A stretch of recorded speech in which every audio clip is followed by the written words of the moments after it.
Welcome back to Enjoying Retirement. Today we're doing a travel edition and we're going to the Boldt Castle in the Thousand Island region of upstate New York, right along the Canadian border on the St. Lawrence River. This beautiful castle is on Hart Island, just across from Alexandria Bay, New York. On a fly-in, you can see we're coming up. It is right at the top, right along the seaway, at the very top of New York. It's next to Wellesley Island, which in my last video, you saw us go to the state park there. Now, one thing you can see is it's surrounded by water. So the obvious question is, how do you get there? One way is to kayak, as these folks are doing.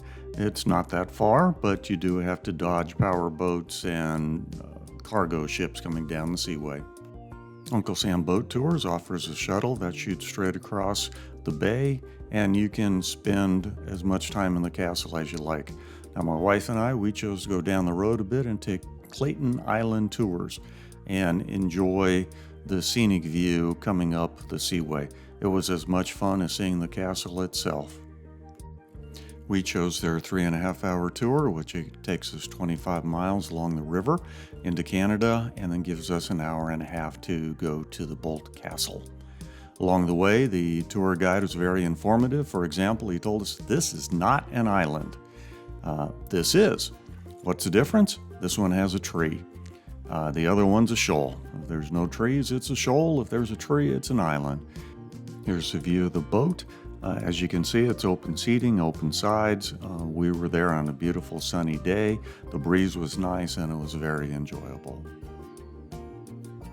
As you go along, you can see most islands have a house on them. There are many of them, or most of them, are privately owned, and they are just gorgeous.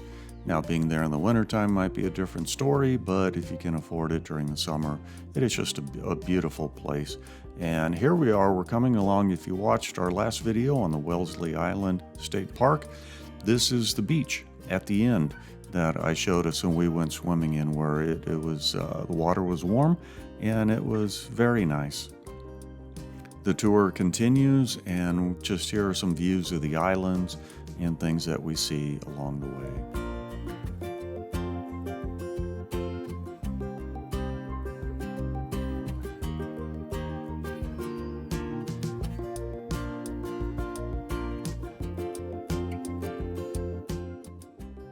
We are now in Canadian waters, and we're going to go under the Canadian side of the bridges that span between New York and Canada over the St. Lawrence River.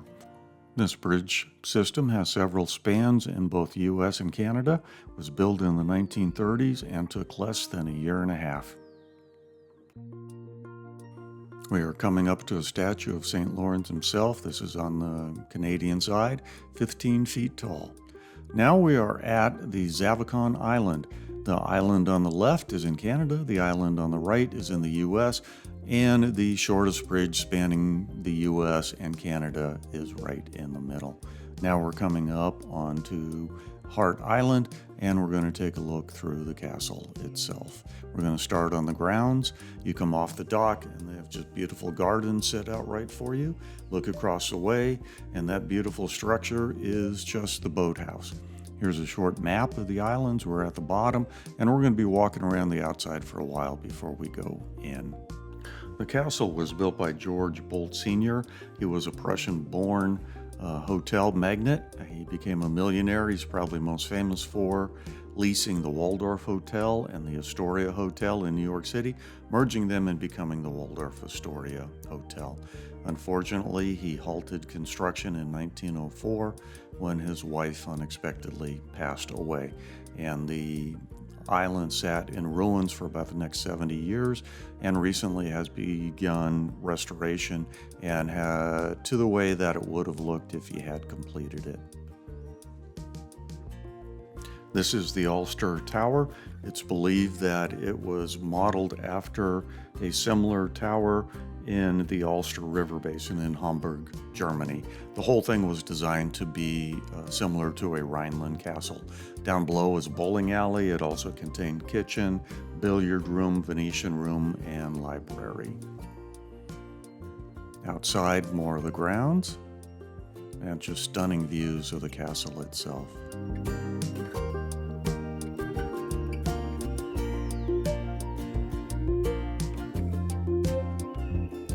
So we were walking around outside first.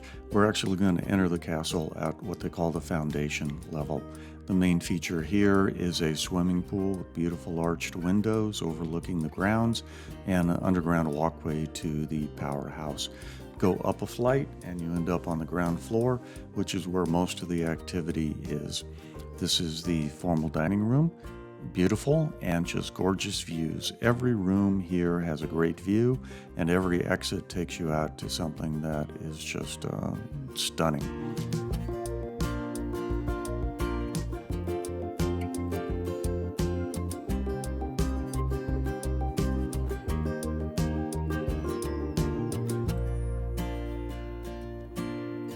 We're now going to enter the library.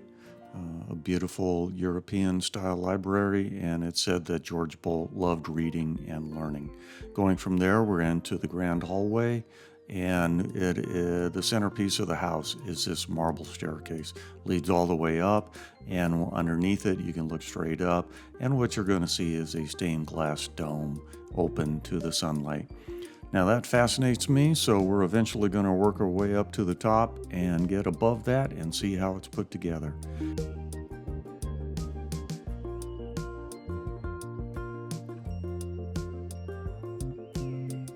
Back on the ground floor for a moment, we're going to take a look at the main reception room here in the corner, followed by the billiard room.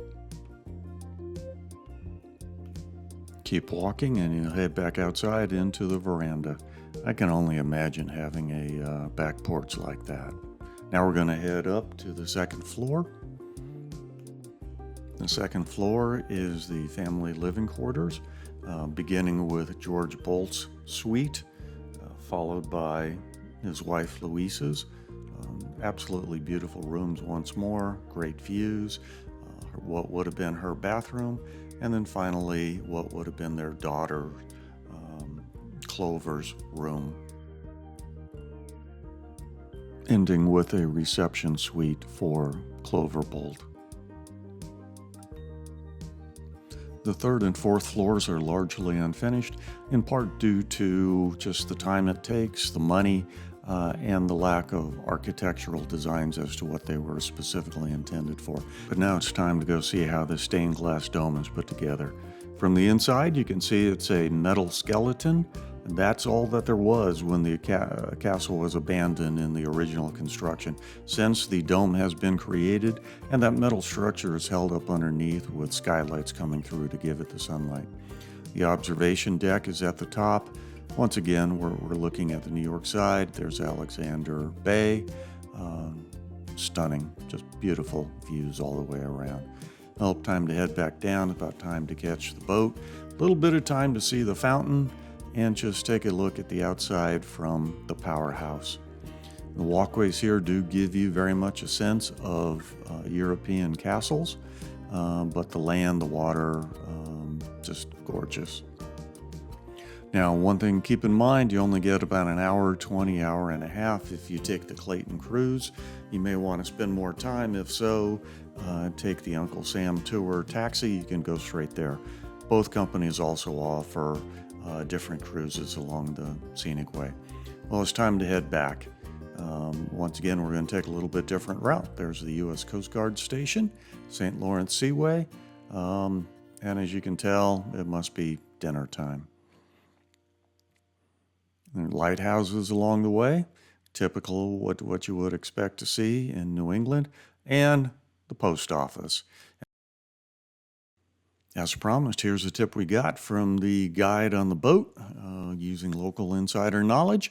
The best ice cream in town is at the Gal's Place. That's on the main highway between Alexandria Bay and the Clayton Island boat tours.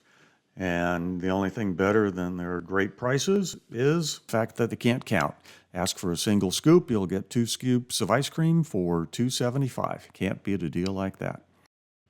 At the end of the day, we headed back to Alexandria Bay. Sat for an evening in the park, watched a gorgeous sunset, and see Boldt Castle fade away.